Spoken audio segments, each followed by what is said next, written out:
Assalamualaikum and hi everyone. In this video, we are going to show you how to perform Axillary Brachial Plexus block.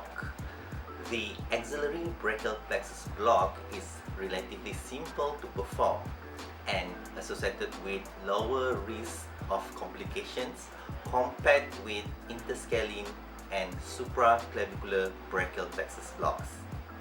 The indications are for elbow, forearm and hand traumas. So now let's see the technique for axillary brachial plexus block. Patient in the supine position with the arm abducted 90 degrees and elbow flexed. The superficial landmark is the axillary fossa crease. Place the high frequency linear transducer in the transverse orientation over the axillary artery at the axillary fossa. Ensure the probe is over the conjoint tendon of the teres major and latissimus dorsi. Two muscle groups defined the boundaries of the neurovascular bundle, the conjoint tendon of the latissimus dorsi and teres major under the axillary artery, and coracobrachialis muscle. There are often multiple axillary veins, but they are readily compressible and are not major obstacles. The axillary artery is the primary landmark. All the nerves, median, ulnar and radial nerves will be located above or anterior to this conjoint tendon around the artery. The radial nerve is always lying on top of the conjoint tendon, usually medial to the artery in the 5 o'clock area, but sometimes under or lateral to in the 7 o'clock area. It is hyperechoic and almost always larger than the other nerves. The median nerve is always adjacent to the border of coracobrachialis in the 9 to 12 o'clock quadrant around the artery. The ulnar nerve is always more medial to the median nerves and lies above the radial nerve. Finally, the musculocutaneous nerve usually lies within coracobrachialis, but it is the most variable in location. It can lie anywhere along the musculofacial plane and may even be adjacent to the artery. To identify musculocutaneous nerve, slide the probe laterally to image the coracobrachialis. Remember that this nerve may be adjacent to the artery and the median nerves, sometimes giving the impression of a large median nerve.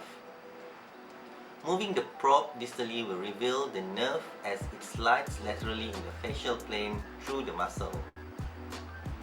It often changes shape depending on its position within the muscle. Recognizing facial layers helps with identification, especially as each nerve lies within its own facial compartments. This has implications for needling and injection. There are two methods of injection to perform axillary brachial plexus block. The first one is dual injection perivascular technique and the second one is perineural injection technique. In this video, we will show you perineural injection technique. By using this technique, we can reduce the risk of paraesthesia and nerve injury. Identify conjoint tendon, axillary artery, and 4 main terminal nerves. Start by advancing the needle towards the junction between conjoint tendon and artery to enter the radial nerve compartment. There is often a vein in this area, but it is usually pushed aside by the blunt needle and is rarely pierced. Inject 8 mL of local anesthetic here. LA will flow along the conjoint tendon into posterior compartment, lifting up the radial nerve. Note that it is common for the needle tip to advance too deeply and pierce the conjoint tendon. Withdrawing the needle tip slightly and performing test injection will usually solve this problem. After the radial nerve injection, we draw the needle out of the coracobrachialis muscle and redirect it towards median nerve. Inject 8 mL of local anesthetic around the median nerve. Continue with injection of LA and advance towards the ulnar nerve. An injection of 8 mL is usually enough to surround the ulnar nerve.